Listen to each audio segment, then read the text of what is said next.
you can see, the Carina's back.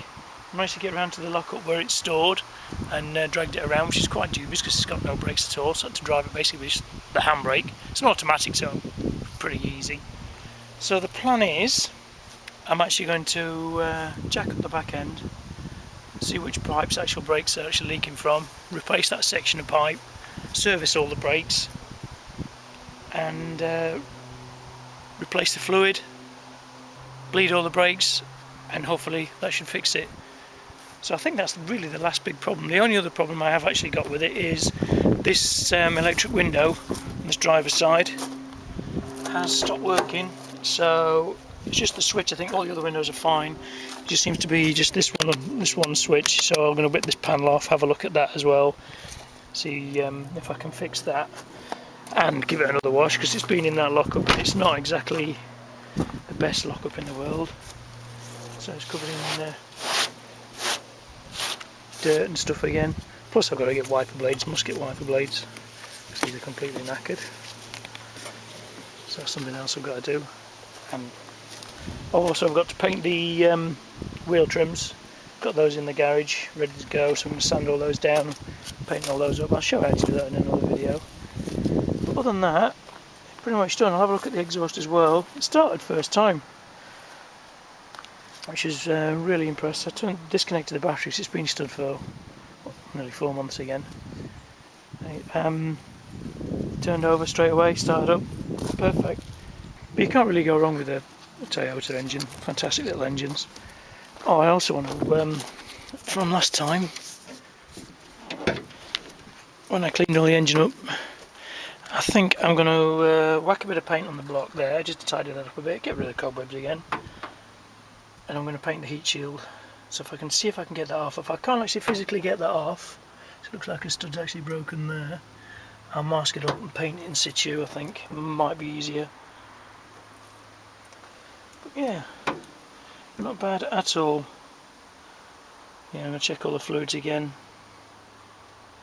and do a little bit more tidying and cleaning. See how we go, and then it will be up for sale at some point.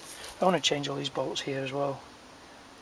Maybe satin black the horns and brackets, etc. Just do a bit of general tidying while it's round here. I'll leave it round here for a while on the drive and just work from here. I think it'll be a lot easier than bring it round to the lockup each time.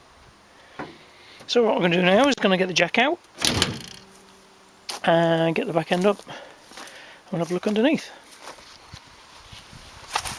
So safely on the jack stands, give you a quick look underneath. It's a little bit crusty, but it's mostly just surface, so I'm going to clean all this up as much as I can. I think a good wire brush and a good coat of paint will clean all this up, underseal all this here. I think you can see the drip when you around that side for you. That's where it's coming from. That union there. Yeah, it's soaking. I think basically that bracket has rusted through and corroded the actual pipe. So I'm going to see if I can actually replace this whole section. I think it might be the best bet. It's going to be really awkward and annoying to get onto this bit, to actually flare this bit of pipe here. So yeah, brakes aren't all that difficult a job. It's just because it's awkward and it's in the horrible places to get your flaring tool on and things like that. It's just, other than that, it's pretty bloody easy. I learnt the hard way. I took my my old Nissan Sunny ZX years ago to an MOT place to have the actual brakes done on that. They charged me 450 quid for, in hindsight, something I could have done for less than a tenner. But you live and learn and you pick up your skills as you go along. But underneath it's not all that bad, it's just crusty. I think it just needs a really good clean. I've got that spray wax as well, which you might have seen in the last video that I used on the Nissan. I'm going to use it on the Sleeker as well, so I'll probably use it underneath here as well. I'm going to whip the wheels off later, service all the brakes, clean all the back of the actual drums up, But all the bushes look alright. The tyre rods are all nice. Just needs a good clean. Yeah. Multi-link rear suspension, pretty cool. Pulley handle's quite nice. Next stage then is get rid of some cobwebs, do a bit of brush around. I'm going to spray some penetrating fluid on that bracket, I think. I may have to drop those tank brackets, I don't know yet. We'll have a look. And then start making up some pipe. Okay, so I've made a bit of a plan. So what I think, just get under here. What I think I'm going to do is, if you can see this, well, it's pretty dark, is this line here is where it's actually leaking from. There's a completely massive hole in it actually. See that there? What I'm going to do, I'm going to cut that pipe. Bit of rust in my face. Nice. I'm going to cut the pipe probably here. Flare the end. I'll put an end on there, an actual brake line end. Flare this end with a bubble flare, and then join new pipe in from there. Run it across, and I'm probably going to just join it here. So I'm only going to replace probably a foot or so of pipe, because the rest of it seems pretty good. It's a bit crusty there, so I might even just cut it. I could even just cut it here, there, and replace that whole section. So I don't know. We'll have to see. I'm going to try and get these brackets off, because I think they're the ones that are causing the actual problem. Because that is just completely solid there. So even if I snap that off, and then I'll use some kind of plastic P-clip or something like that to replace that with. So then that's not going to corrode and actually cause the brake pipe to wear through. And what I'm actually going to replace it with, I'll just get help underneath. So what I'm going to replace it with is this copper brake pipe. It's pretty cheap. You can get something like 10 metres or so for, I don't know, 15-20 quid. And then you put a bubble flare on one end, on the new section, on each end, and then on the steel end I'll have to put another flare on the other end. I'll put this piece on the other steel side and then join them both together, like so, using the brake spanner tool just to join them up. In theory that should replace that entire piece and stop the leak. So what I'm going to do is see if I can cut that piece out and then measure up, flare the ends, and then join it together. After looking at the pipes, I've decided I'm going to replace the actual pipe from here all the way through and just do one single join at the other side. I think that'll be a lot nicer, more of a professional job, and it should be a hell of a lot easier because I can use this pipe as a pattern to take the actual thing off. There you go. Using correct tool, of course. It's going to leak out, that's no problem. What I'm going to do now, I've disconnected the actual P-clips, which were completely corroded, so like I said, I'm going to replace those with plastic. So what I'm going to do now is cut the other end with my pipe cutters, which I'll show you in a sec, and then flare one end, and then make a piece to actually join the two together. So these are the standard brake pipe cutters. Basically just stick it on your pipe like that, tighten it up, spin it, tighten it again, spin it, tighten it again, and then basically just cuts through. So I'm going to find a section I'm quite comfortable with underneath, and then I'm going to cut that, hoping I don't get any brake fluid in my face. Probably here, I think, because there, I can get to it. It's quite a nice area to actually get the brake flaring tool on as well.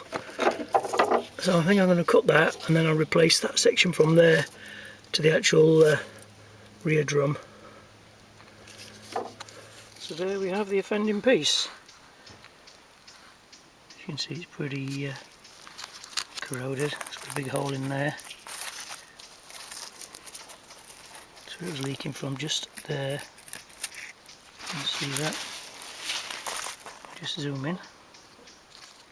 Look at how bad that is there. Look. It's knackered. So what I'm going to do is now is match this piece up and copy the actual shape, and then flare the steel end on the car, and hopefully it should just all join together. The tool I like to use is by Silverline. It's just a bog standard flaring tool, got a different size pipes on there. One we'll be using today is a 3/16. Use a little 3/16 end, dead easy. Quite compact as well, so it's nice to actually do this on pipes on the car as well. You get other kits which are quite large and they can be quite awkward to use. So this, I think it's cheap, I think it was only probably about 15 quid. And it's been a godsend really, saved me hundreds of pounds. Okay, so I'm going to flare the ends now as best I can, remembering to put the end on first, which is always a bit of a pain if you flare the end and realise, oh shit, I didn't put the end on. You always make sure you put these on first before you flare the end. Okay, so basically all you do is you clamp your pipe into your actual main flaring end. It's got the little flaring end inside there, so that goes into your pipe just there. Push it in as far as it'll go, and then you use your main clamp that hooks around like that, sits onto the actual flaring end, and you tighten it up gradually, and then that flares the end here and the little bit in here to give you a nice flared end. So there we have a nice flared end. Couldn't actually show you how to do it because I can't do it with one hand. It goes on there like that, and that joins onto your other piece with your flare end in that side to create a nice join. So now the difficult part is actually flaring the steel on the car, and then I'll be able to join them all together. So we have the brake pipe flare all in place. A little bit awkward to get to. All I've got to do now is clamp down on the main flaring tool part, and then remove it all and see if I can join the other side up. So there's a new brake pipe all in. It should be alright. I'll just show you underneath. Basically just followed the same pattern as the old one, and I've used plastic P-clips and some new bolts to those rusty old ones. There and there, and there's the joiner there. So all I've got to do now is wait till my brake fluid arrives, then I can top up the system, bleed it all through, check for leaks, should all be fine. And then I've got some direct to rust paint coming, so I'm going to give all this a wire brush over, paint all this up, and I've got the spray under seal that you may have seen in the Nissan video, so I'm going to spray some of that about. It's just all surface rust really, it's not too bad. The exhaust I've just noticed as well is still the original part as well, which is pretty cool. It's in good nick, it's quite good. I'm going to probably service the brakes as well while they're all off, so I'm going to get the front up as well later when I bleed the brakes, and service all the front ones as well, give them a good clean up.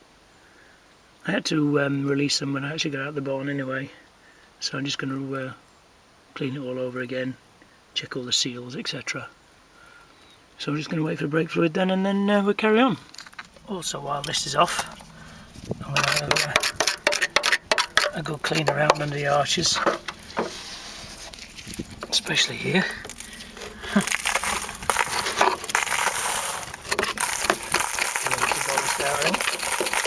Get the power washer out, get as much of this out as possible.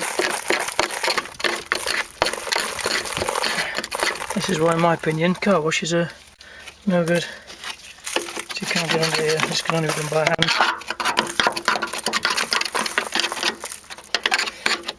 Considering this is 3 inches deep in mud, it's only surface rust.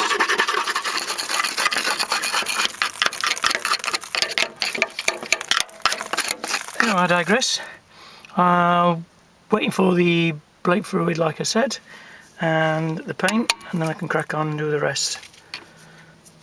Okay, so the brake fluid finally arrived, so I've topped up the system, so I'm going to bleed the brakes in a minute. I also noticed the washer fluid has got some nice algae and mould growing in there, so I'm going to whip that off, empty all this out, give it a good clean, and top it back up with some new washing fluid. It also gives me a chance to clean underneath there as well, just to make it a little bit nicer. Well, that was absolutely disgusting. I'm glad I got smell-o-vision, because that reeked. Basically just smelled like old pond life, and pond scum water. So I'm going to give this a good clean out, get rid of some of that mould and scum out of it. I suppose if it's been sat there for 10 years, it's going to stink. That absolutely stinks. So there's the fluid bottle back in, all nice and clean now, much fresher. Just going to put some fluid in there. I also managed to actually get the heat shield off, so in the next video I'll probably be painting that, making that look a little nicer. Also gives me a chance to clean underneath there. I'm also thinking whether I should change the bolts with stainless or leave them as standard, keep it original as possible. I think I'm probably going to keep them as possible, but pop me a comment below, tell me what your opinion is, whether I should change them and make them stainless or try and keep the original bolts, try and keep it more of like a survivor car, just tidy it up. I'm going to try and get rid of some of this rust as well. I think I've got a little technique of doing that, try and polish actually the surface rust. Either that or I'm going to have to spray all this, but I don't really want to do any painting, to be honest, because it's just for a resale, so I don't want to get too involved. I'll black all the brackets and things like that, but don't want to get too involved into it. And then I'm going to be servicing the brakes in the next episode as well. Give them a clean up, paint all the calipers, get rid of some of the rust off these sliders, etc. Still got the original dust caps on the bleeders, which I was really impressed with. It's a very original car. And see if I can straighten the plastics up with the heat gun as well. Some of the clips are missing, so I'll replace those. I've taken the mud guards off so I can clean behind those. See, they're filthy, so I'll clean all that up as well. So that'll be coming up in the next episode. So I hope you've liked this video. Work is starting to commence on this again, which is quite good. Really happy. Just a little bit of body work. I've got to try and get some touch-up paint as well to match. There's quite a lot of variance in this shade, so it can be quite difficult to get the right colour. As you can see here, completely different. So I'm going to try and clean that up a little bit more as well. So I hope you'll join me in the next video. Please like, comment and subscribe. And I'll see you on the next one.